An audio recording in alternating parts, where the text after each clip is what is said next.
de Atos dos Apóstolos, capítulo de número 8, do verso 14 ao verso de número 25. Atos, capítulo 8 ao 25.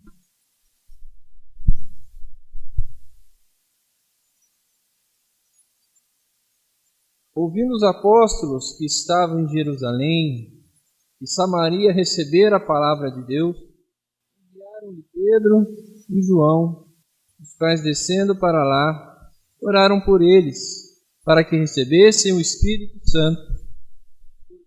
Não havia ainda descido sobre nenhum deles, mas somente haviam sido batizados em nome do Senhor Jesus. Então lhes impunham as mãos e recebiam estes o Espírito Santo. Vendo, porém, Simão que pelo fato de imporem os apóstolos as mãos, era concedido o Espírito Santo, ofereceu-lhes dinheiro, propondo: concedei-me também a mim este poder, para que aquele sobre quem eu impuser as mãos receba o Espírito Santo. Pedro, porém, lhe respondeu: o teu dinheiro seja contigo para a perdição, pois julgastes adquirir por meio dele o dom de Deus. Não tem partes nem sorte nesse ministério, porque o teu coração não é reto diante de Deus. Arrepende-te, pois, da tua maldade e roga ao Senhor. Talvez te seja perdoado o intento do coração. Pois vejo que estás em fel de amargura e laço de iniquidade. Respondendo, porém, Simão lhes pediu: rogai por mim ao Senhor, rogai vós por mim ao Senhor, para que nada do que dissestes sobrevenham a mim. Eles, porém, havendo testificado e falado a palavra do Senhor, voltaram para Jerusalém e evangelizavam muitas aldeias dos samaritanos. Vamos orar? Senhor nosso Deus, amado Pai, nós estamos aqui para ouvir a sua voz nesse momento. Fala ao nosso coração com respeito à sua santa e bendita palavra. Possamos estar, ó Pai, com o coração aberto para que o seu Santo Espírito adentre em nosso meio através das Escrituras Sagradas. Tudo isso te pedimos e agradecemos em nome de Jesus. Amém. Irmãos, semana passada nós abordamos o assunto do envio de Jesus, quando Jesus enviou os seus discípulos a serem testemunhas do amor de Deus, testemunhas de tudo aquilo que o Senhor tem realizado aqui em terra. E nós falamos na semana passada sobre Jerusalém, onde os apóstolos estavam esperando a vinda do Filho do Homem, vinda do Messias, para estabelecer um reinado a Israel. E o próprio Senhor Jesus falou a eles que não era do feitio deles, não era do conhecimento deles quando há de se revelar a vinda do Filho do Homem, mas sim que eles sejam testemunhas em Judeia, Samaria, Jerusalém e até aos confins da terra. Nós abordamos o assunto com respeito a Jerusalém. Abordamos sobre a ação da igreja enquanto esperamos o Cristo, enquanto esperamos a segunda volta de Cristo. Há muito trabalho a ser realizado no reino de Deus. E nessa noite, o palco da nossa história de hoje, da nossa pregação, a cidade que será palco da nossa mensagem, é Samaria. Essa cidade fica ao norte de Israel, cerca de 50 quilômetros mais ou menos de Jerusalém. Para quem tem carro não é tão longe, 50 quilômetros. Para quem ia a pé é longe, 50 quilômetros, para quem viajava a pé é muito longe. Por mais distante que seja uma cidade da outra, havia rivalidade entre judeus e samaritanos. Rivalidade no aspecto social, religioso, cultural. Pois bem, a rivalidade era nítida também entre os discípulos de Jesus. Lucas capítulo 9, versículo 54, vai nos dizer o seguinte: vendo isso, os discípulos Tiago e João perguntaram: Senhor, quer que mandemos descer fogo do céu para os consumir? Tiago e João falaram isso, pois eles haviam ido àquela cidade de Samaria para chegar e guardar, para preparar o local para repousarem, pois Jesus ia passar ali e ia para Jerusalém. E os samaritanos não souberam, na verdade, não quiseram a presença ali do Cristo, nem a presença dos apóstolos, pois eles iam para Jerusalém. Eles não receberam Cristo Jesus ali. E os apóstolos então pedem: Senhor, peça que mande fogo do céu para consumir essa cidade, esse lugar. Contudo, o próprio Jesus já adquiria um afeto especial naquela região, pois ele usa a figura de um samaritano para expressar os seus valores, para expressar os valores do reino de Deus na parábola do bom samaritano. Também em João, Evangelho de João, capítulo 4, Jesus rompe com todos os preconceitos ali, preconceitos estabelecidos por entre um homem e uma mulher, preconceitos estabelecidos dentre as religiões de judeus e samaritanos, e conversa com uma mulher samaritana. Quando o próprio Cristo sobe aos céus, ele ordena aos seus discípulos para serem testemunhas do seu amor na região de Samaria. E nós lemos então o capítulo número 8 de Atos, onde Filipe, uma presença notável de Filipe na pregação do Evangelho em Samaria. Filipe então começa a sua jornada anunciando um Cristo naquela região. Porém, Filipe apresentou o Cristo, batizava as pessoas ali, porém a descida do Espírito Santo de Deus só foi concretizado ali na presença de Pedro e João. Os samaritanos só receberam o Espírito Santo de Deus na presença daqueles dois apóstolos, Pedro e João. Tudo ia bem, Filipe pregou o Evangelho aos samaritanos, Pedro e João começou a impor as mãos naqueles samaritanos para que o Espírito Santo de Deus adentrasse a vida daquelas pessoas, e surge Simão, o mágico. Simão, que ouviu a palavra de Cristo por meio de Filipe e presenciou João e Pedro, presenciou a presença do Espírito Santo de Deus na vida daquelas pessoas que estavam ali na frente de João e Pedro. João e Pedro então impunham as mãos nas pessoas e aquelas pessoas então começaram a receber o Espírito Santo de Deus.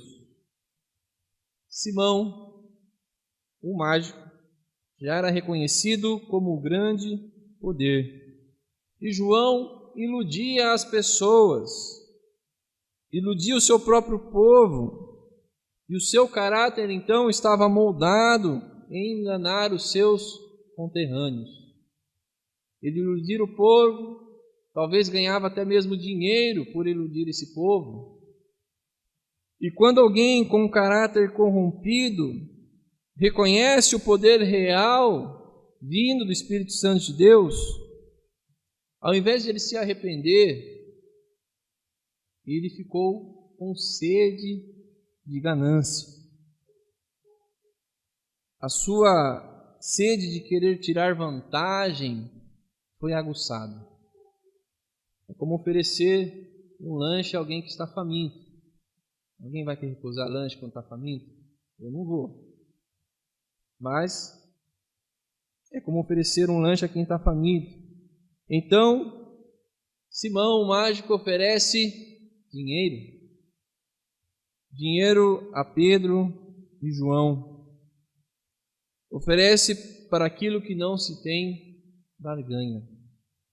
Nós falamos aqui alguns domingos passados, que nós entregamos os nossos dízimos e as ofertas como forma de agradecimento, não como barganha. E Simão, o mágico, então, começa a oferecer dinheiro, achando que ele também poderia ter esse poder.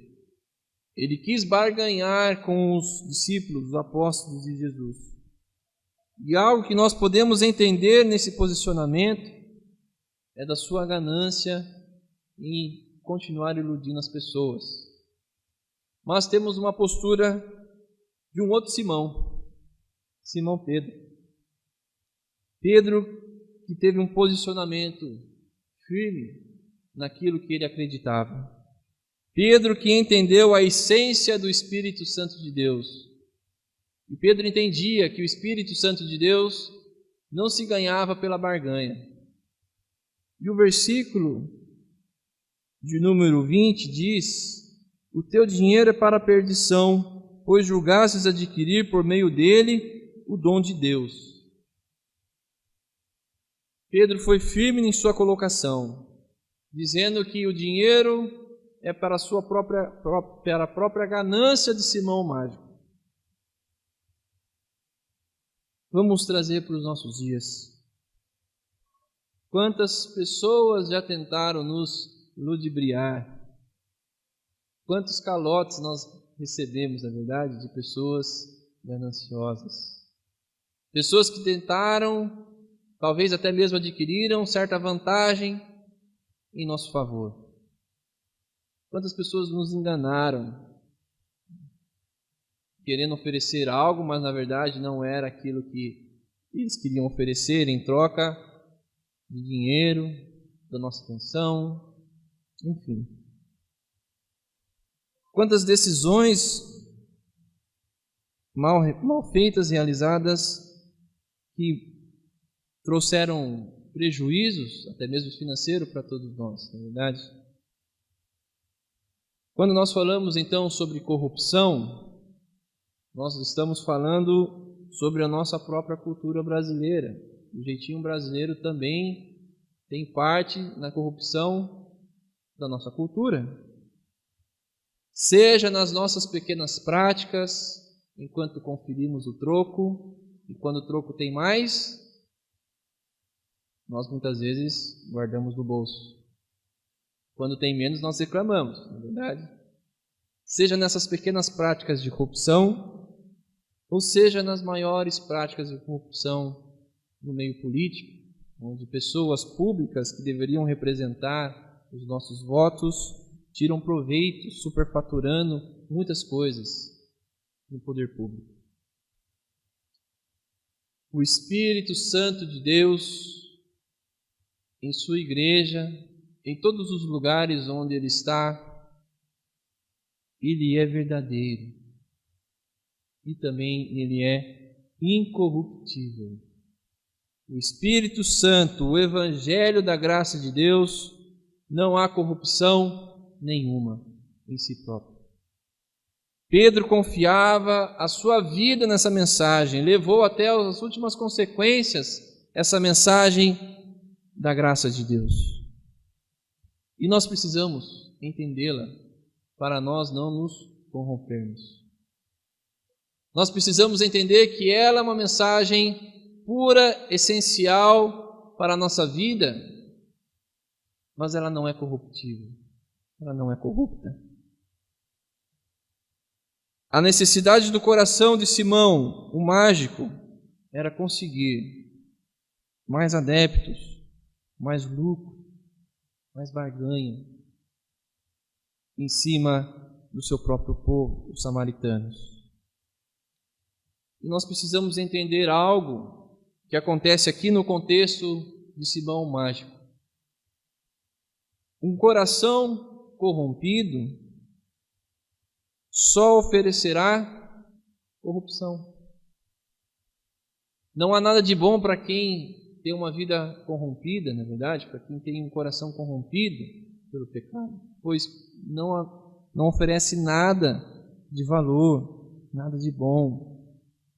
Um coração corrompido não oferece nada de agrado ao Evangelho da graça.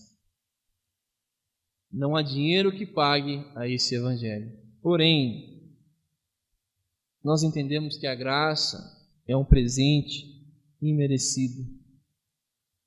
Simão não havia entendido o que estava de errado. Por quê? Porque o seu coração estava cheio de ganância, cheio de corrupção. E muitas vezes nós queremos barganhar com o Senhor da mesma forma, com o coração cheio de coisas ruins, tentando barganhar de maneira religiosa com os nossos atos, tentando oferecer a Deus aquilo que há de melhor no nosso coração. Mas um coração corrompido não oferece nada de valor perante o Senhor. Pois nossos atos também precisam refletir essa graça de Deus. Nós entendemos também que a graça de Deus, o Espírito Santo de Deus, não é pelos nossos próprios meios, pois nossos atos, antes da nossa transformação, são atos de corrupção, atos corrompidos pelo pecado. Simão Pedro entendia que esse Evangelho, esse Espírito Santo não estava à venda. Ele entendia que não se podia comprá-lo. Porém, não é porque não se pode comprar esse Evangelho, não se pode comprar esse poder, que Simão mágico vai para o inferno diretamente, a grosso modo. Pedro ofereceu também salvação àquela pessoa. Pedro não fechou a porta da salvação para Simão, o mágico, aquele mágico corrompido. E Pedro também poderia ter sido reconhecido na imagem daquela pessoa corrompida, antes da sua experiência de perdão após a ressurreição de Cristo. O versículo 21 e 22 vai nos dizer: não tem parte nem sorte nesse ministério, porque o teu coração não é reto diante de Deus. Arrepende-te, pois, da tua maldade e roga ao Senhor. Talvez te seja perdoado o intento do coração. Verso 23. Pois vejo que estás em fel de amargura e laço de iniquidade. Se nós adentrarmos a imagem de Pedro, percebemos que há um Pedro antes da sua conversão e depois da sua conversão. Pedro sabia o que era um coração corrompido. Pedro sabia o que era um coração amargurado. Pedro entendia o que era um coração iníquo. Porém, ele oferece a Simão a mensagem do arrependimento. Não fechou as portas da salvação àquele mágico corrupto. Muito pelo contrário, ofereceu a mensagem do Evangelho. Isto é, a restauração daquele que poderia ser restaurado. A restauração de um ser corrompido, sem corromper o Espírito Santo de Deus. O poder do Espírito não se corrompe perante os nossos pecados, perante as nossas falhas. Porém, o Espírito Santo de Deus nos dá a oportunidade. Que oportunidade o Santo Espírito de Deus nos dá em meio aos nossos pecados e falhas? O Espírito Santo de Deus nos dá uma segunda chance para o arrependimento, para o reconhecimento da graça de Deus em nossas vidas. Não é merecer, irmãos. Ninguém aqui merece nada, coisa alguma. Nem Pedro e nem Simão mágico mereciam o Evangelho de Cristo, mereciam a mensagem de salvação. Porém, não é merecimento, e sim reconhecimento. Quando nós reconhecemos que erramos perante o Senhor, aí então há a chance de nós nos arrependermos a essa graça incorruptível. A nossa ênfase não está em sermos pessoas perfeitas. A nossa ênfase não está em querer julgar aquilo que é certo ou errado por nós mesmos. A nossa ênfase está em sermos pessoas sinceras, pessoas que não se julgam ser superiores às outras, mas sim que oferece o Evangelho da graça àquele que se arrepende. Pois quem prega a perfeição, quem prega essa mensagem da perfeição para se chegar até Deus, é o religioso. E se nós colocarmos em jugo de igualdade, o religioso está no mesmo jugo que Simão o mágico, ambos querendo enganar ao Senhor. Mas o Evangelho da graça nos ensina a sermos pessoas sinceras, verdadeiras, humildes, não pessoas ingratas, mas pessoas que realmente entendem, que carecem da graça de Deus em suas vidas. Pessoas entregues a esse poder, pessoas que não tentam manipular esse poder para benefício próprio, mas pessoas que utilizam desse poder de Deus para anunciar que há uma segunda chance para aquele que se arrepende, que há uma segunda chance para aquele que realmente errou diante do Senhor. Pois o próprio Pedro havia errado anteriormente. Ele havia negado o seu próprio mestre. Mas após a ressurreição de Cristo, o próprio Cristo o chama para ser discípulo, pastor de sua própria igreja. O próprio Cristo o aceita de volta na forma de discípulo. O Evangelho da graça de Deus restaura o corrompido, mas não se corrompe. Nos coloca sobre o olhar de misericórdia.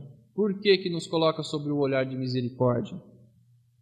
Porque sobre o olhar de misericórdia que nós entendemos, nós falamos aqui de manhã, sobre o olhar de misericórdia nós entendemos a miséria do outro em mim mesmo. Eu percebo então que Pedro, quando viu aquele Simão mágico, ele reconhece que ele também pode ser uma pessoa mudada por Deus. Por quê? Porque Pedro talvez tenha reconhecido que na imagem daquele mágico havia um Pedro que realmente não conhecia a Cristo anteriormente, mas que reconheceu a graça de Deus como forma de graça, de presente. Pedro então tem um olhar de misericórdia. Talvez o Senhor te perdoe, seja perdoado aquilo que está no seu coração, pois vejo que estás em fel de amargura e laço de iniquidade. Pedro dá uma segunda chance. Pedro não, o Senhor dá uma segunda chance por meio de Pedro para o Simão mágico, pois Pedro poderia ter visto a imagem daquele Simão, o Simão Pedro, anteriormente, antes da sua restauração. Por isso, sejamos igreja anunciantes dessa graça incorruptível. Não há dinheiro que pague esse valor dado por Cristo Jesus para todos nós. Não há valor que pague, dinheiro no mundo nenhum pague por aquilo que está em nosso coração. Não há nada que seja corruptível diante do Evangelho da graça de Deus. Pois muitas vezes nós desfalecemos, mas o Senhor é quem nos restaura. Caímos, porém o Senhor nos levanta. Estamos atribulados, porém o Senhor é quem nos dá a sua devida proteção. Nós temos a mensagem, a maior mensagem de que nós podemos ter, que é o anúncio da graça. Não vamos escondê-la no nosso coração, escondê-la debaixo do armário, debaixo do tapete, em cima do armário, mas que sejamos anunciantes dessa mensagem de salvação, da graça de Deus, graça incorruptível, graça que pode transformar a nossa vida, a nossa igreja, a nossa família e, por que não, transformar o nosso país diante do Evangelho do Senhor. Gostaria de orar com você nesse momento. Vamos orar. Senhor nosso Deus, nosso Pai, nós estamos aqui pois sabemos que não merecemos nada diante do Senhor. Mas uma coisa nós sabemos, que o Seu Santo Espírito adentra em nosso meio e produz em nós uma sensação de arrependimento. Que possamos nos arrepender de todas as coisas ruins que temos feito anteriormente, Pai, mas que possamos reconhecer que o Senhor é quem nos perdoa, o Senhor é quem está dentro de nós, ó Pai. Que possamos deixar o nosso caminho, ó Pai, de amargura, muitas vezes o nosso caminho de iniquidade, ó Pai, ou seja, um caminho, ó Pai, quanto mais nós pecamos, menos vemos a Sua face, ó Pai. Tira isso de nós, que possamos realmente ser restaurados pelo Seu Santo Espírito, ó Pai. Que possamos adentrar aos Seus laços de amor, ó Pai, e não de amargura, não de iniquidade. Senhor, sê com cada uma pessoa que está aqui presente, ó Pai. Sê com cada um aqui, ó Pai, que possamos realmente ser restaurados pelo Seu amor, pela Sua graça.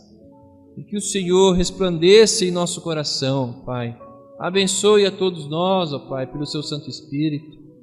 Que possamos ser restaurados pelo Senhor, ó Pai. Possamos ser anunciantes desse Espírito, ó Pai, que nos faz tão bem. Senhor, nos use e nos capacite para a Sua boa obra.